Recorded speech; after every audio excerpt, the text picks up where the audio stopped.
Nima ko'karib ketdi? Voy ko'zlaringiz. Vurdi mana. Kim urdi? Militsiyalar.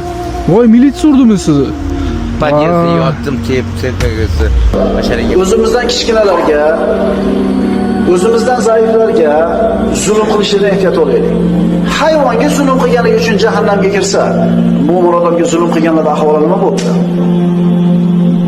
Yana bu zulmni kasb qilgan bo'lsa-chi odamlar? Yana bu zulmni tirikchilik manbai qilgan bo'lsa-chi? Zulm qilib, tuhmat qilib, bo'xton qilib, uni pulini undirib, maza qilib yeyotgan bo'lsa-chi? Bunday odamlarchi kat bo'lib uzilib ketolmayotganligi qiyomatda jazoni katta olishligini alomati. Buni atini istidroj deyiladi. Ko'tarib yerga tashlash degani. Siz Tohir aka? Mayli, xudoga topshirdim bolam. Voy, o'zingiz tinchmisiz?